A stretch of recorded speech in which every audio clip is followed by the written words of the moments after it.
Raise your glasses high. I hope you got your pumptinis ready. We're going to be breaking down not just Vanderpump Rules this week. We had Jax back in the mix, but we're also going to be talking about the premiere of The Valley. I hope you are ready. Let's get it.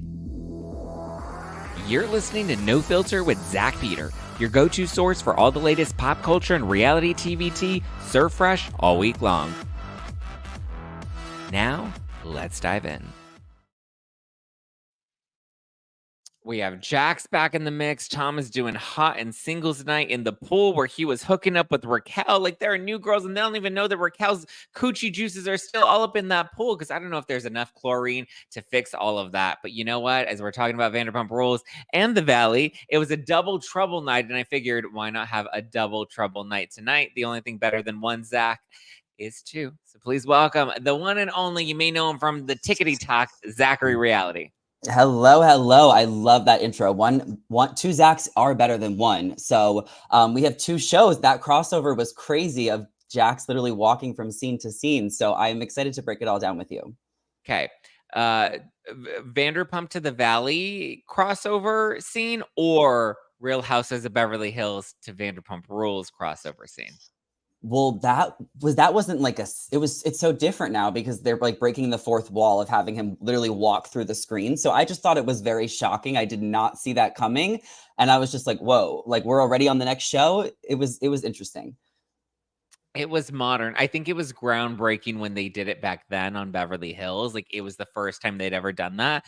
They did it on Vanderpump and Summer House when they first launched Summer House. And then like Katie and Stassi went out to not Montauk. They went out to the Hamptons. And so, but I do like this, how you see Jax transition from one show to the next, and he goes from one confessional set to the new confessional set. And it's just like this grown evolution. Oh, look at modern. Michelle. That's a good word. Michelle says it's two Z's in a pod. Period. Love that. Also, just for reference, I started watching Bravo, I want to say 2019. So I know all the history. I obviously read everything, but I don't know like all the references from the early seasons of like all the shows. Need to listen. I get that too, because like with a lot of housewife shows like Atlanta, OC, even Potomac, like I didn't start watching until later, and I did not start them back at the beginning. I was like, yeah, this is where we're at. This is where we're starting. We're going from here. That's how I usually do it too. I'm like, maybe go back a little bit, or watch the clips. I love highlights on YouTube, but full on, keeping up with Bravo since 2019 for me. Highlights and recaps, or I'll watch a reunion, because the reunions usually like give you the gist. I love a reunion. Okay, so we have this new episode of Vanderpump Rules. I believe it's episode 8, season 11. We're halfway through. They just taped the reunion. Apparently, the biggest thing to come out of the reunion is this like explosive argument that ends with Lala versus Ariana. Lala kind of seems to have confirmed that there was some sort of blowout in some of the interviews that she did these past couple of days. But taking us back to this episode of Vanderpump, we have Tom Sandoval, Tom Sandy Balls. He's decided he's going to have a singles party at the house, and he's going to invite all the single ladies into the pool that he infamously was with Rachel in. Thoughts on Tom's choice? Katie said it was giving audacity. Yeah, I kind of feel like he's throwing a party and then she gets to throw a party and they're kind of taking turns. I know he was the jerk and screwed up the house and everything, but I do feel like he is paying for it and she has the option of leaving. I know it's not like what she wants to do, but I feel like as long as he's paying for the house and it's still in his name, even if he's a dick, he still can kind of have people over when he wants to, especially if he's being respectful and leaving the house when she has her parties. It's only fair. I thought the same thing when he was throwing his birthday party a few weeks ago. And he was like, listen, I want to have a birthday party. And she's like, well, I don't want that. And I was like, well, it's his house. And he's accused her of not paying the mortgage. So, he's saying like, listen, I'm paying the bills. This is my house. He wants to stay in the house. It seems like he's willing to buy the house out. I don't know if he has the money or what the situation is financially or legally and why she doesn't want to give him the house. I've always been like, just like, listen, girl, for your own mental health, just let the house go and get away from him. Don't be in the same space as him because that's so unhealthy. So unhealthy. I do agree that I understand why she wanted to sell the house, and I think the house should have been sold. But if you're dealing with someone so stubborn that just wants to keep the house no matter what, I think for her mental health, especially with being put up in apartments for Dancing with the Stars, now she's in New York, which, for Broadway, I feel like, get on a payment plan and just have this man pay you out for the next 3 years, and you'll still be getting money from him for like 3 years, because that's how long it would probably take, Yeah. right? So Just I to would be do that done with too. Yeah, just to be done with it. Like, it's not worth the stress and the mental anguish. I mean, I don't even think I would feel comfortable in her position knowing that he was having a singles like, he's allowed to have a party and he's allowed to invite singles Yeah. over. I would be so uncomfortable knowing that there are other girls in our pool with him and he's just casually hanging out with them, like, on the prowl. I don't know how she hasn't moved out. Like, I've never been in that situation. I've never owned a home, but one time I was living with a roommate who ended up being a toxic after like a month of living together.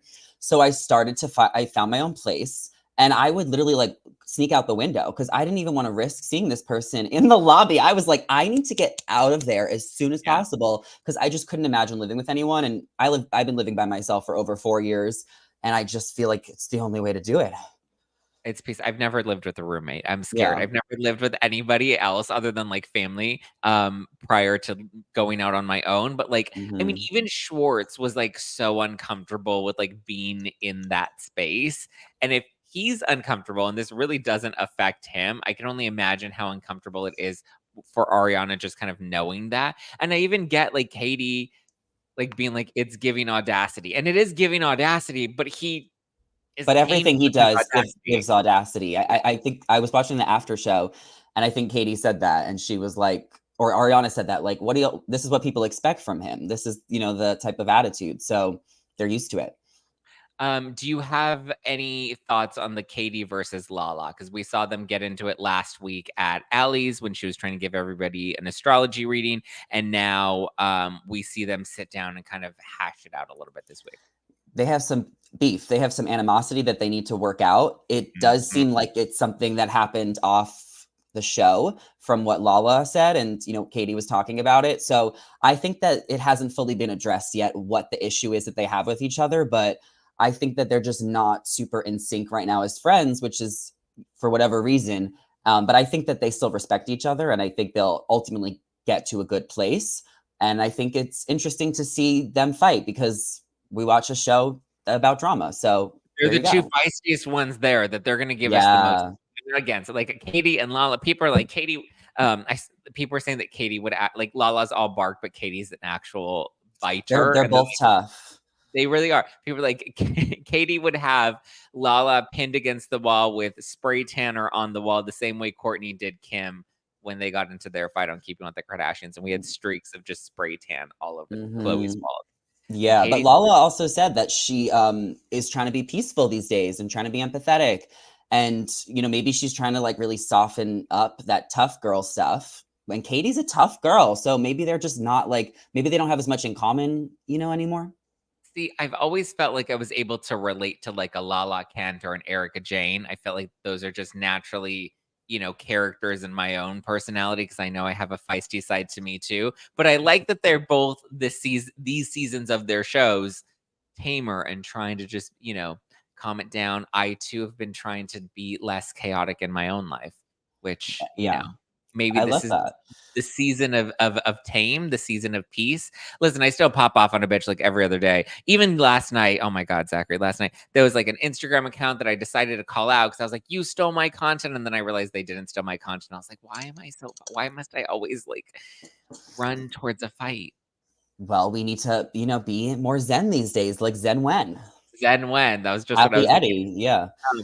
Sharon Watch says, I wouldn't want to be on a payment plan with Sandoval. You might never see that money. Well, here's the thing Sandoval's paying the bills. Ariana's the one that hasn't been paying the bills, and the roof is still above their head. So, kind of seems like Sandoval has never not paid his bills. But they can get to it. They can do it legally. So like he has to pay the That's bills what I because mean. it's Yeah, if they yeah. sign a contract and he's entitled to certain payments, he has to be good for those payments regardless, number 1. And number 2, we've never known, like, not to defend him, but, like, we've never known him to not Yeah, he's typical. always paid the bills on the show and with Lisa. Like he's always been the first one to, cough up money, paying for things all the time. So I think maybe that's why people say he has no money because he's always spending it. Well, and he gave Sheena some money during the pandemic. He gave Yeah, he he'll give looked everybody money, so she'll be yeah. fine So he's definitely got a cash flow. for sure. Everyone Um, gets money from Sandoval, so there we go. I know. Need to befriend him a little bit more. Um, so then we see Sheena and Ariana sit down, and Ariana seems to think that this conversation between the two of them is for Sheena to kind of, test the waters a little bit as she's trying to Mm. let Sandoval back in his life. Yeah. That was, like, gasp worthy, actually, when I was like, "No way she just said that," because she was really laying some ground with Ariana. I felt like they were having an understanding, and she was finally hearing her out since they were in a one-on-one situation, but as soon as she said, "What if in 3 years me and Sandoval are friends?" I was like, "No, you took it too far. Took it too far. Shouldn't have said that. Not yet. Know your audience. Know your role."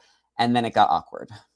That's my thing is it's like, I understand Sheena's position, and I understand her feeling conflicted, and I understand her wanting to make up with Sandoval. However, Sheena wanting to vent to somebody about her friendship with Sandoval is not on it should not be Ariana's that should not be the friend you go to. Go to Lala and vent to Lala, like vent to Brock, vent to whoever else you want to vent to.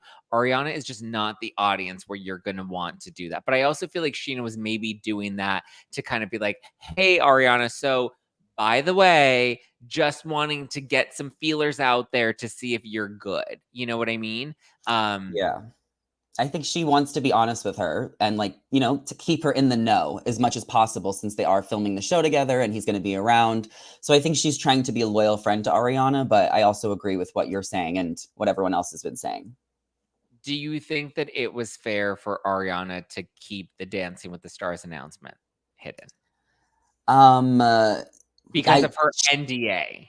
Yeah, I mean, I understand wanting to keep those big things secret until they actually happen because sometimes if you tell somebody who also wants that, it could take away the energy. And I think she was just really trying to protect that. And it was her business and it was a big deal. So I understand why she wanted to keep that really close to her chest.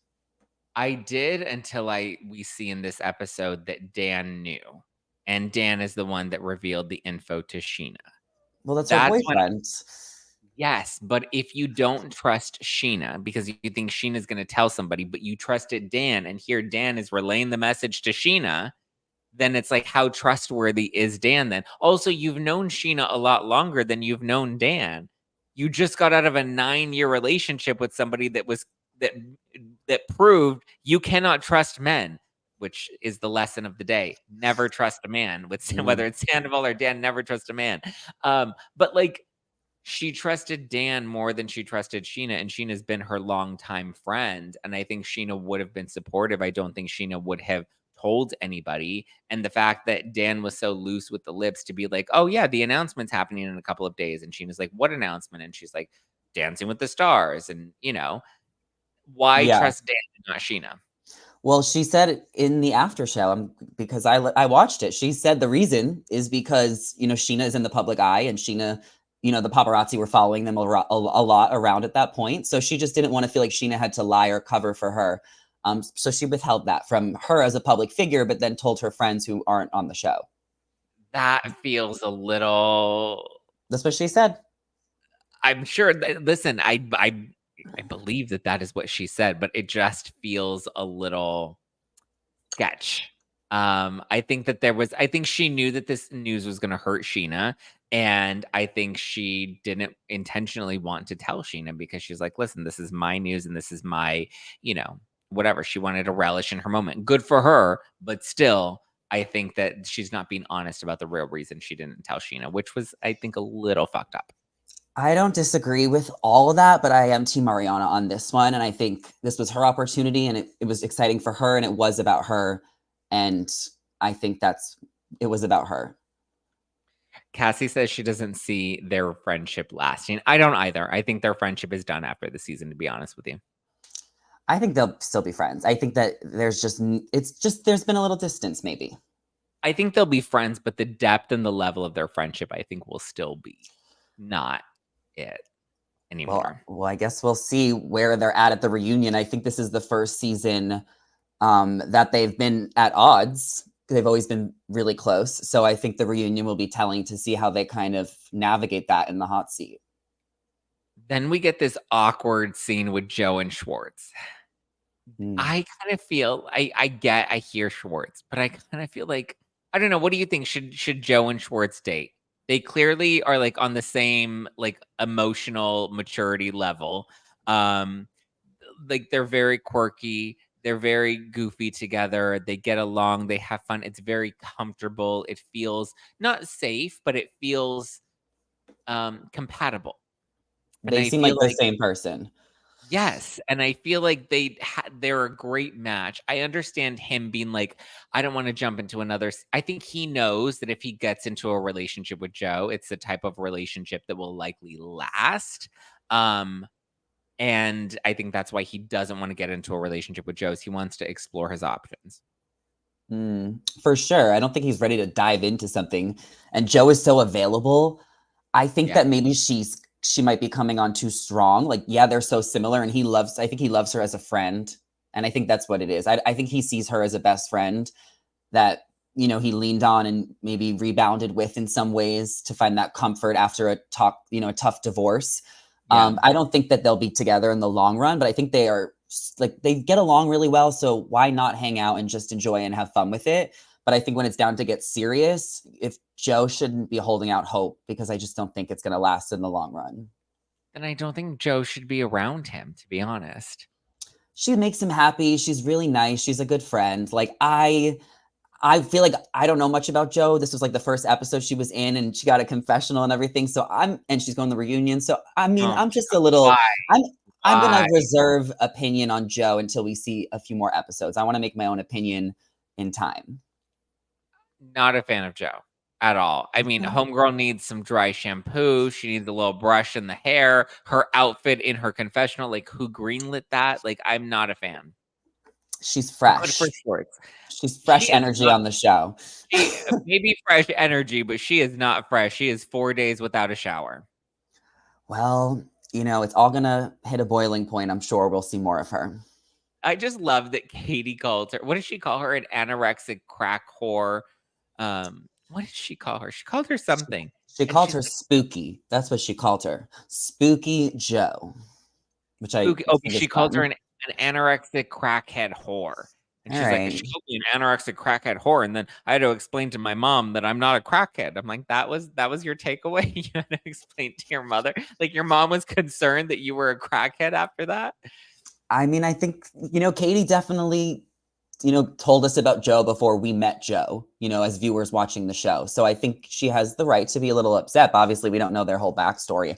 And maybe it was pretty shady that Jo went after Schwartz. So who knows? I Well, mean, when you think about that, that is really shady. The way she texted Katie and then immediately moves in with Schwartz, and then we find out that they were hooking up.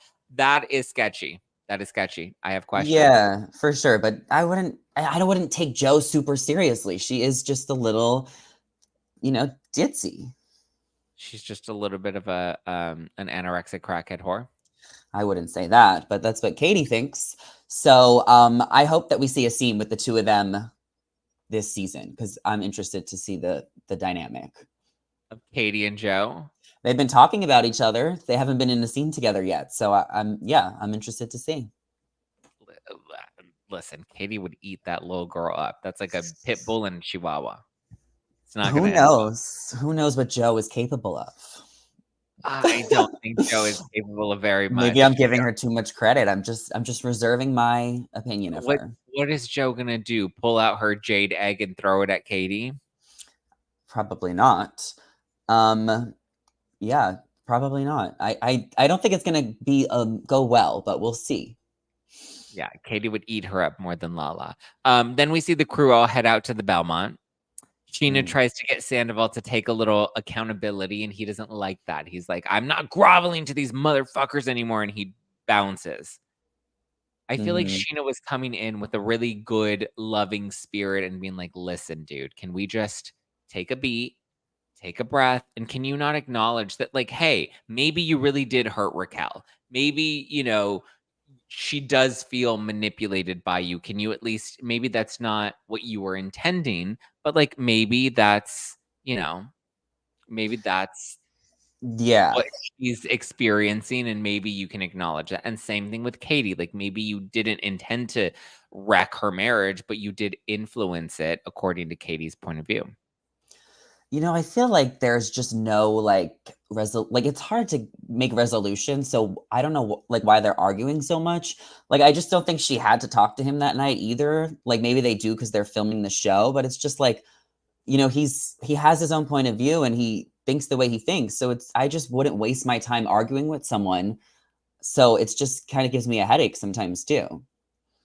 I mean, I appreciate her because, like, you want your friends to be able to call you out and to be able to, you know, tell you when you need to kind of do some inner self reflection. I don't know if that was the best time for her to do that, but also I don't think her and Sandoval are having many conversations outside that, like, this was an opportunity where she was with Sandoval and he was kind of irritated about, some of the narratives that have been put out there about him, that I think she was just kind of like, listen, why don't you actually, you know, do some inner reflection and think like, maybe if these people are feeling this way about you, maybe there is a little bit of truth to that. Maybe there is something there that you can explore within yourself. And Yeah, I just wouldn't, if I were Sheena, I wouldn't waste my time giving advice.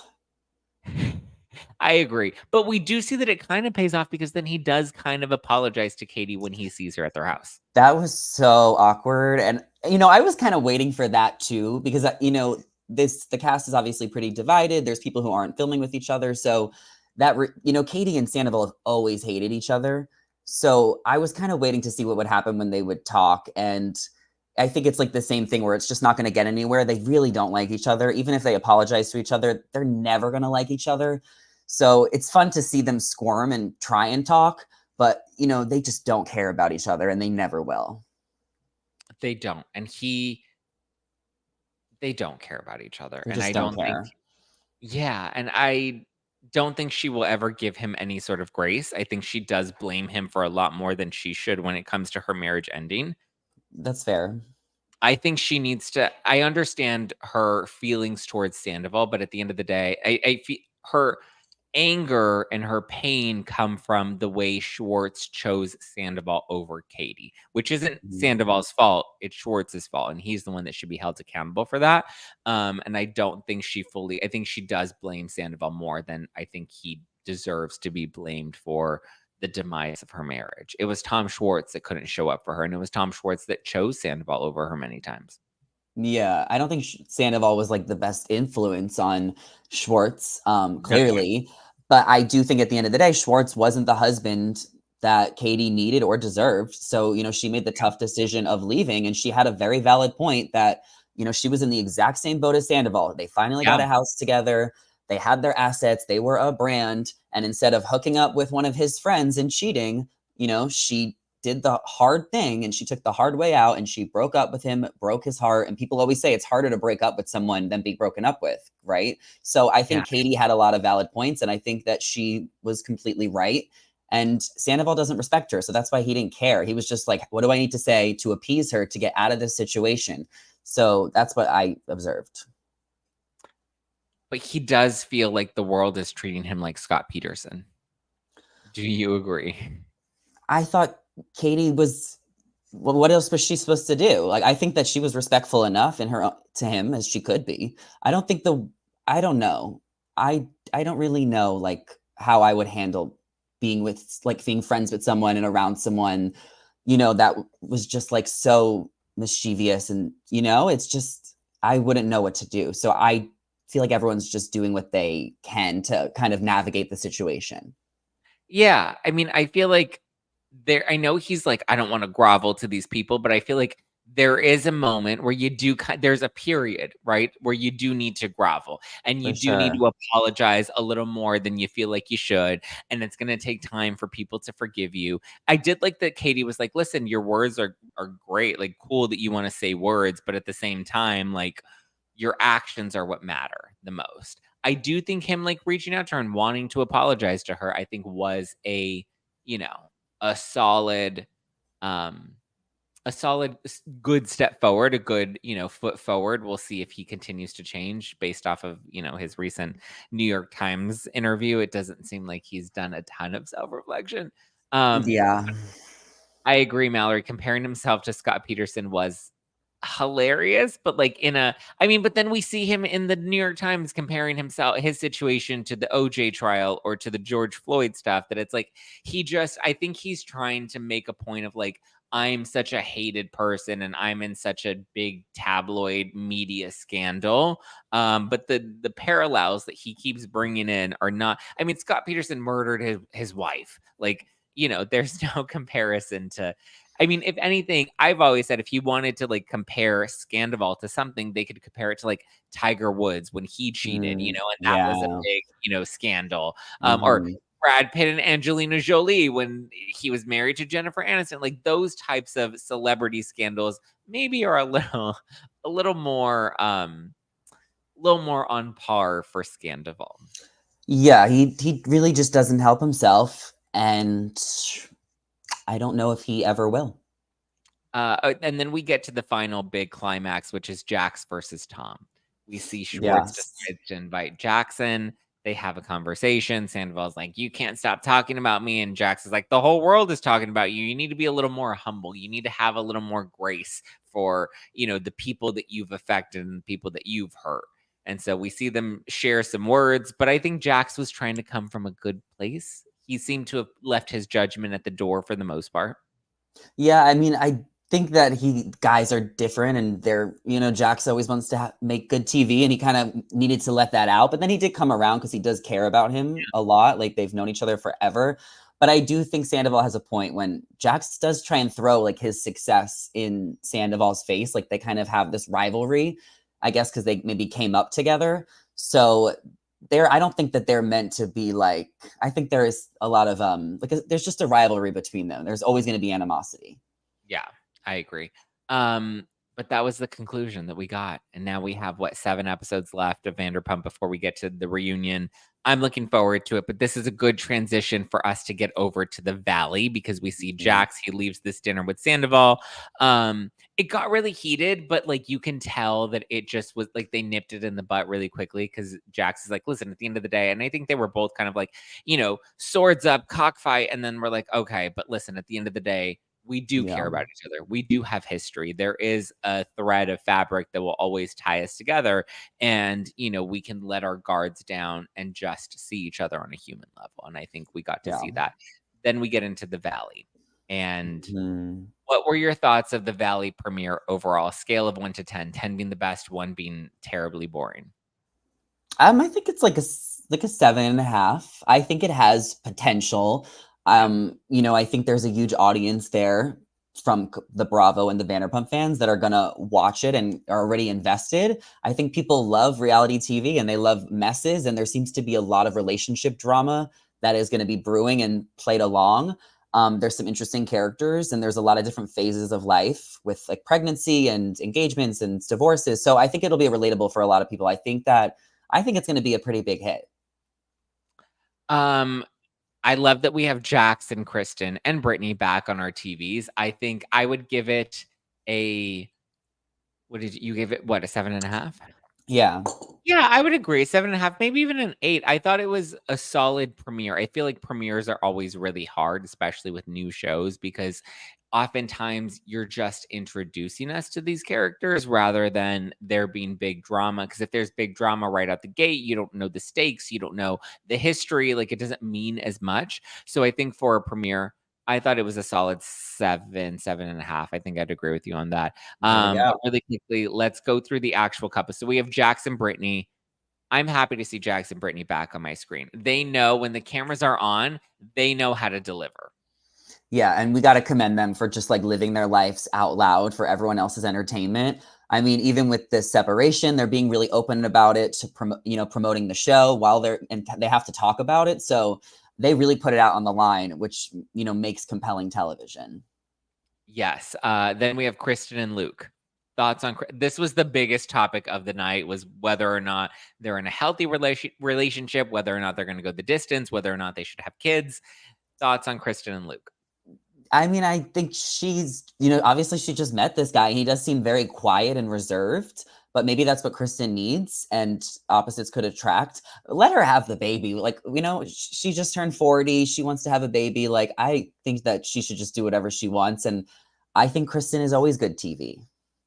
Yeah, I mean, I think Jax came from a good place of being like, listen, I don't think you're ready to have a kid. It's a big responsibility. But at the same time, I guess for me, I came from, teen mom situation. Parents weren't ready to have me, but they did, and it happened, and it was what it was. And the family made the best of the situation. And look at me, I turned out amazing. So I feel like regardless of the circumstances, as long as the love and the commitment to the child are there, it's going to be fine in the end. Whether or not Kristen and Luke last, I think at least for right now, they're on the same page. At least for right now, they are in love. They do want a baby together. So that commitment alone, shows that there is some willingness and some effort rather than, couples that get pregnant accidentally and have babies reluctantly. I think that's where it's a little more challenging. So I'm like, listen, let Kristen do Kristen. She's always going to be crazy Kristen. She's never going to follow, a traditional route. She's always going to be unorthodox in her approach to everything. I like Kristen. I'm happy for Kristen. Let her do her. I agree. Then we have Danny and Nia. And Danny is the voiceover actor. We see him acting out the zombies and playing a New Yorker, and he's doing all the iCarly, Hannah Montana. It's like, people know me from iCarly and Hannah Montana, and then they do a flashback photo from 2007. I'm like, who were you? I watched those shows, but I don't remember him. Maybe he was on iCarly one episode, but I don't think he was like there. I don't remember. Outside of Jax and Brittany and Kristen and Luke, only because we know them, I would say of the new couples, this one's my favorite. Okay. I feel like I'm already getting them mixed up. Them and then Michelle and what's his name? So there's Danny and Nia, and then there's Jesse and Michelle. I will say Michelle and Nia are very similar, and they look very similar. They look alike.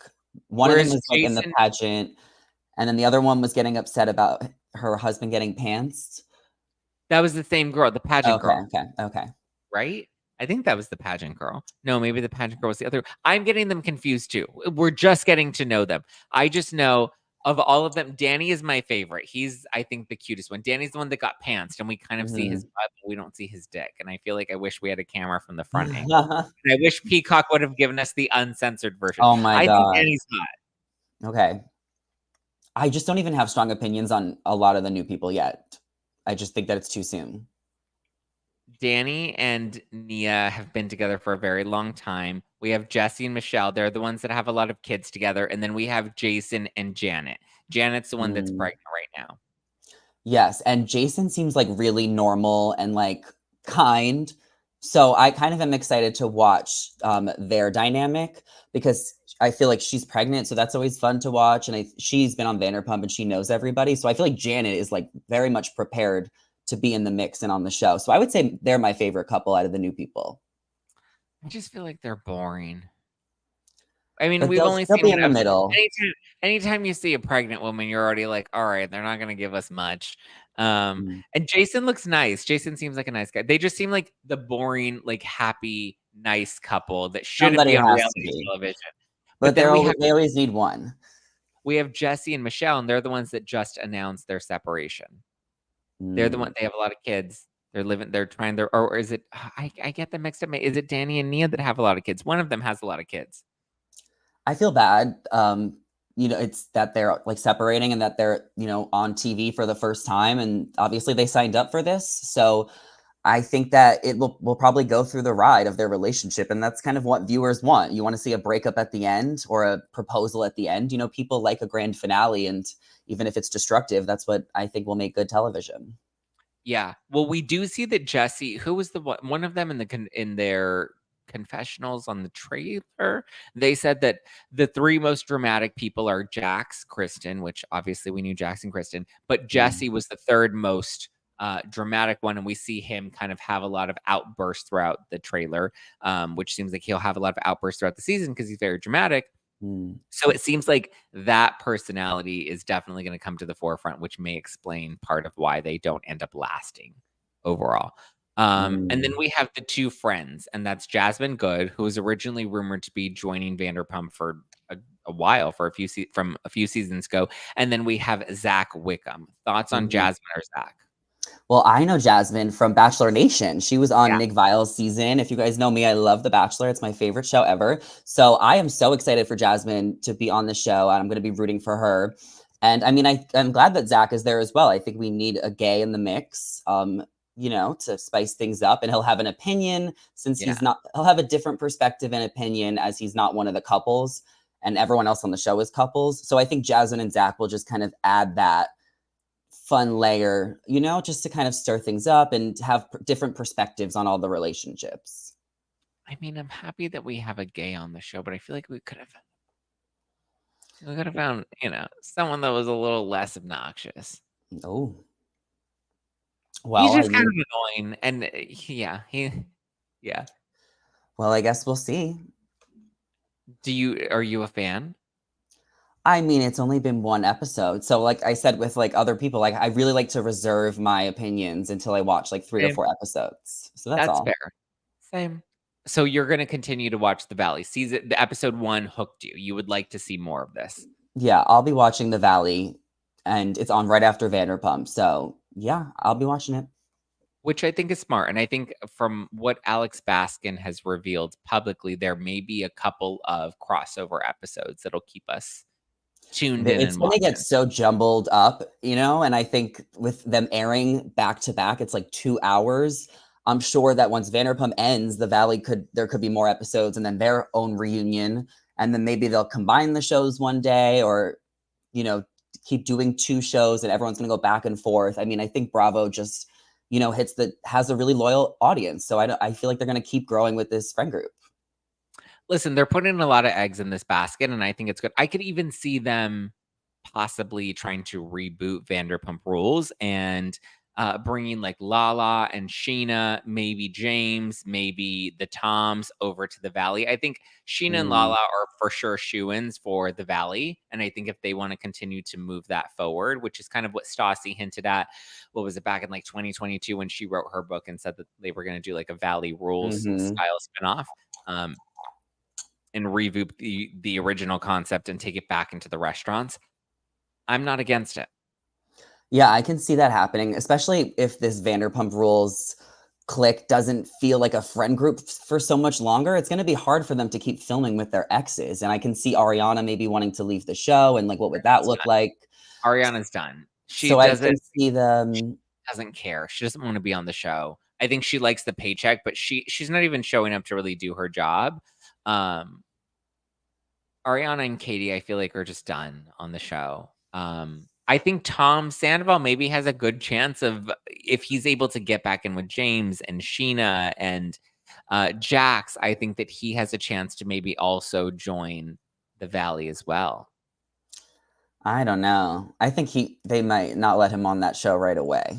But I feel like there will always be appearances and guest moments. I agree. We'll see. We'll see where it goes, but at least we have a solid, strong start for the Valley. Zachary, thank you for joining me and doing our Wednesday recaps of Vanderpump Rules. Always love getting to hang with you and chat with you. Where can people tune in and follow you? I mean, they should be already. I know you're all over the Tickety Talk, but where else can they go and show you some love? Yeah, thank you so much for having me. Everyone can check out my YouTube channel and podcast. It's at Zachary Reality. I cover a lot of Bachelor Nation and competition shows is more of my focus. And then I'm on TikTok, Instagram. So everything is at Zachary Reality. Check it out. And thank you for having me. Zachary Reality, guys, go give him some love. Go give him a follow. Go slide into his DMs. Go show him some love. All right. See you later. Bye. All right. Thanks, guys. Bye. Bye.